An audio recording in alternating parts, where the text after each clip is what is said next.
ठीक है, तो आज का प्रश्न आप लिख लें कि क्या आप सहमत हैं, डू यू एग्री, कि भारत में अंग्रेजों के द्वारा औद्योगिकरण और इंडस्ट्रियलाइजेशन या औद्योगिकरण, डी इंडस्ट्रियलाइजेशन अधिक किया गया?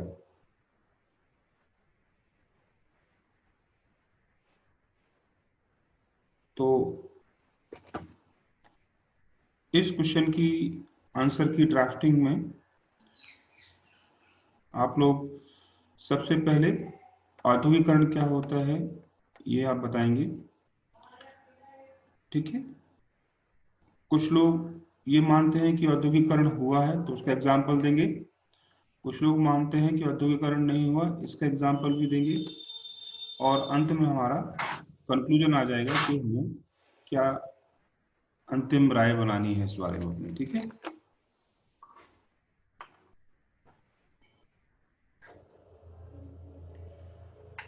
ठीक है, तो सबसे पहले आप इंडस्ट्रियलाइजेशन लिखें, क्या होता है? ऐसी प्रोसेस जिसके द्वारा focus of economy change towards industrialisation from industries towards industries from agriculture. जब आप अर्थव्यवस्था में कृषि से ज्यादा उद्योगों पर अधिक ध्यान देंगे तो उसे हम औद्योगिकरण कहते हैं। इसकी दो विशेषताएं हैं, एक आप टेक्नोलॉजी का यूज करेंगे जो कि रॉ मटेरियल को मैन्युफैक्चर्ड में कन्वर्ट कर दे, और ये सब चूंकि बड़े स्केल बड़ी मात्रा में होता है तो उसको फिर मैनेजमेंट करना होता है, उसके लिए अकाउंटिंग भी करनी होती है और डेटा भी रखना होता है आपको, कैलकुलेशंस भी। ठीक है, और ये सब छोटे मोटे स्तर पर नहीं होगा, बड़े स्तर पर होगा, ऑर्गेनाइजेशन, बिग ऑर्गेनाइजेशंस होंगे। तो शुरुआत की दो लाइनों में आपको इसे बता देना है। इसके बाद ब्रिटिश काल में क्या औद्योगिकरण हुआ है कि नहीं, इस पर चर्चा कर रही हैं। मेन टॉपिक हमारा वही है ना? तो पहला पक्ष औद्योगिकरण हुआ है, इस बारे में हमें कुछ राय देनी है, कुछ फैक्ट्स बताने हैं। जैसे डाबर, काबस जी नाना भाई डाबर पूरा नाम है उनका, उनके द्वारा बॉम्बे में सबसे पहले कॉटन मिल फैक्ट्री लगाई गई।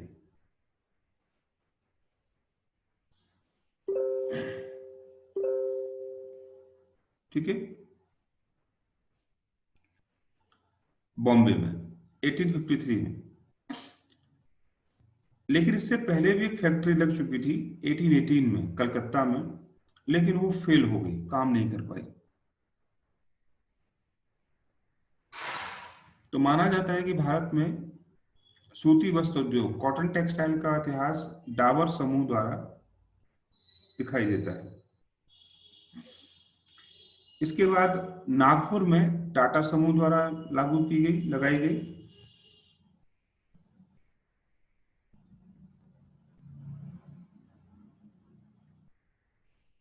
ठीक है,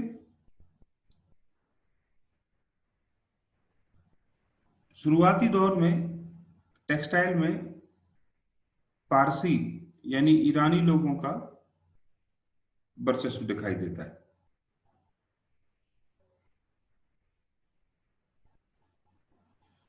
इसके बाद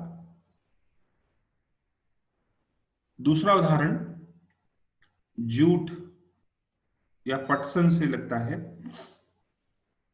उसकी पहली फैक्ट्री पश्चिम बंगाल के सेरामपुर में, SERAM, सेरामपुर के पास, सेरामपुर में रिसरा नामक जगह पर लगाई गई। RISHARA, रिसरा, 1855।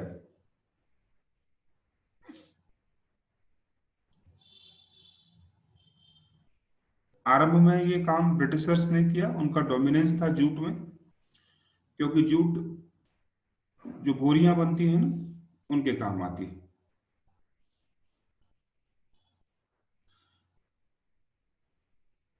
इसके बाद फिर इसमें भारतीयों ने प्रवेश किया। तीसरा आयरन स्टील, लोह इस्पात।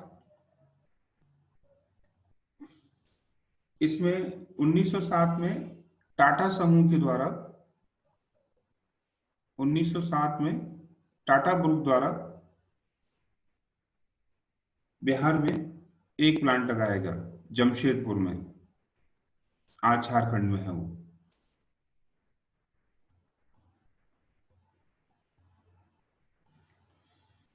ठीक है।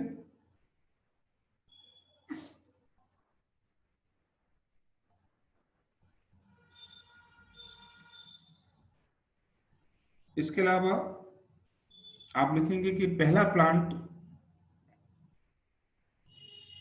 कुल्टी, वेस्ट बंगाल में। कुल्टी आज भी एक माइन है आयरन ओर की,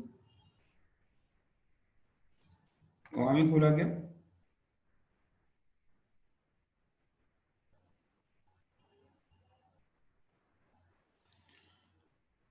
इसके अलावा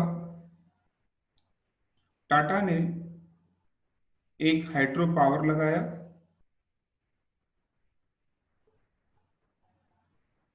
हाइड्रो पावर माने जल विद्युत उत्पादन। जबकि पहला प्लांट ब्रिटिश गवर्नमेंट द्वारा दार्जिलिंग में लगाया गया था।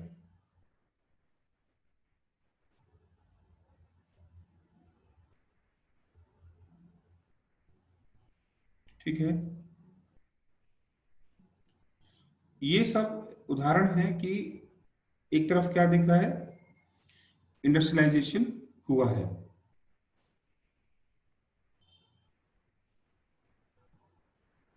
ठीक है। इसके अलावा आप लिखेंगे कुछ आयोग और कमिटीज, समितियां और कमीशंस बने थे, जैसे इंडस्ट्रियल कमीशन 1916,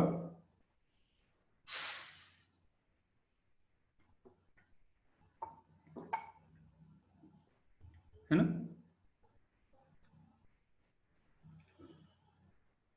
आगे लिखेंगे ये सब प्रयास दिखाते हैं कि अंग्रेजों के द्वारा भारत में औद्योगिकरण का कार्य किया गया,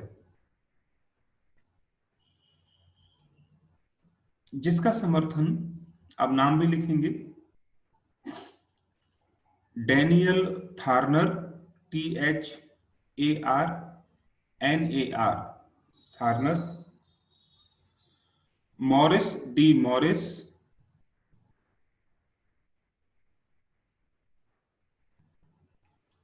जैसे वेस्टर्न थिंकर्स ने किया भी है। इकोनॉमिस्ट हैं ये लोग।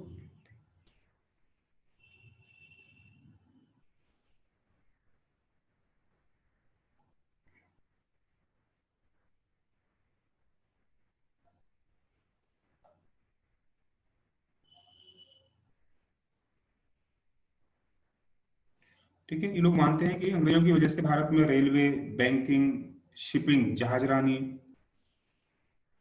चाय की खेती इत्यादि सब शुरू हुआ।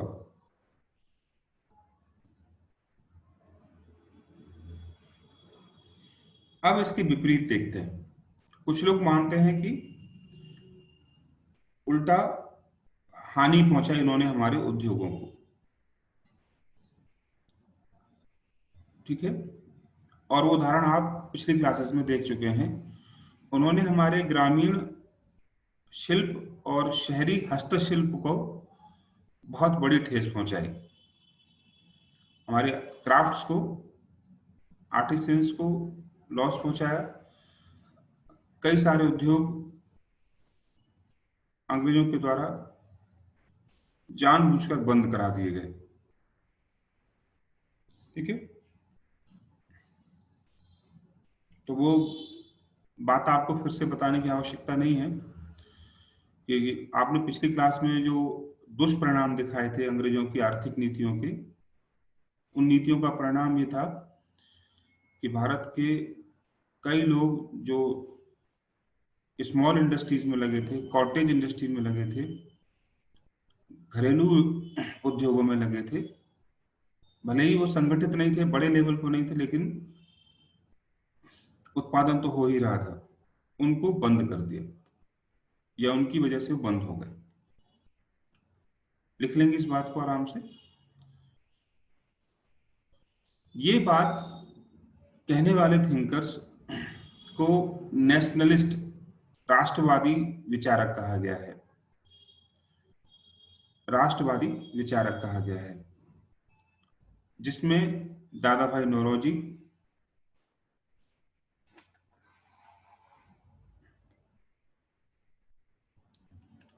एमजी रानाडे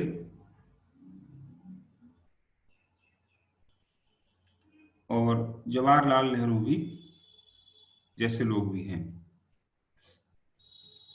और ये उल्टा कहते हैं कि अंग्रेजों ने भारत में औद्योगिकरण की जगह वी औद्योगिकरण, डी इंडस्ट्रियलाइजेशन को बढ़ावा दिया। वी औद्योगिकरण क्या होता है? उद्योगों को जानबूझकर हटाकर उसकी जगह पर उसकी जगह पर अर्थव्यवस्था में कोई नया प्रयोग करना, उसे कहते हैं वी औद्योगिकरण। तो ये लोग ठीक उल्टा, विपरीत मत दे रहे हैं।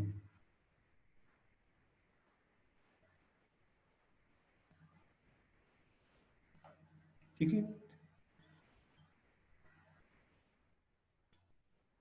तो हम अंत में क्या कहें? हम कहेंगे कि दोनों ही विचारक पूरे सत्य को नहीं दिखाते या अर्ध सत्य, आधा सच दिखाते हैं। और ये बात पिछले कुछ समय की जो रिसर्च है, इतिहास में अनुसंधान है, उनसे हुई है। जैसे कृष्णमूर्ति और आमिया बागची, आमिया बागची जैसे विद्वानों ने की है।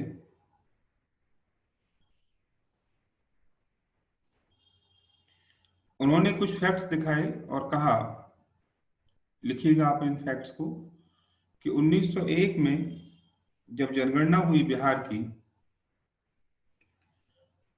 तो सेंसस में उद्योगों में काम करने वाले लोगों की संख्या घटकर 8.6 से घटकर 8.5 रह गई थी। यानी उद्योगों में काम करने वाले लोगों की संख्या घटी है बिहार क्षेत्र में। खुद अंग्रेज सरकार के सेंसस के डाटा बताते हैं ये। लेकिन वो ये भी कहते हैं कि ये टेंडेंसी बॉम्बे या महाराष्ट्र रीजन में नहीं थी, दक्षिण भारत में नहीं थी। वहां की जनसंख्या में इस तरह का कोई भी डिक्लाइन या ह्रास, गिरावट नहीं देखी गई है।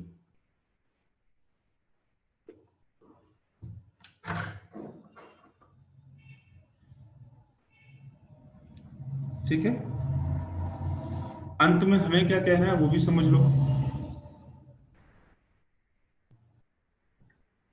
कि हम ऐसा नहीं कह सकते कि औद्योगिकरण नहीं हुआ है।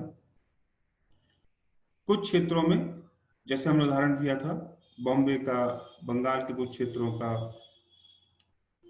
जमशेदपुर का, दक्षिण भारत का, कुछ क्षेत्रों में निश्चित रूप से अंग्रेजों ने नए प्लांट्स लगाए और उनके देखा देखी भारतीय लोगों ने भी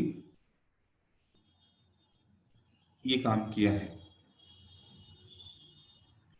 लेकिन ये भी सच है कि उन्हीं क्षेत्रों में और तथा अन्य क्षेत्रों में, दोनों जगह पर जानबूझकर कॉटेज, स्मॉल और डोमेस्टिक इंडस्ट्री को हानि पहुंचाई गई।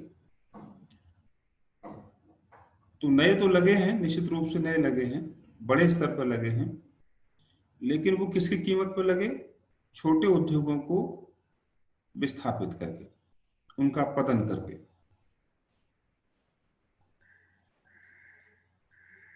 जैसे विशेषकर ईस्ट इंडिया, पूर्वी भारत, जबकि दक्षिण और पश्चिम भारत में स्थितियां विपरीत दिखाई देती है। और अंततः ये कहा जा सकता है कि जो भी औद्योगिकरण हुआ वो अंग्रेजों ने भारतीयों के हित में न करके अपने ब्रिटिश हितों को, कॉलोनियल इंटरेस्ट को प्रोटेक्ट करने के लिए किया। इसलिए जितनी जरूरत थी उन्हें अपने लिए उतना ही किया। इसलिए भारतीयों को इसका लाभ बहुत ज्यादा नहीं मिल पाया और औद्योगिक रूप से भारत पिछड़ गया।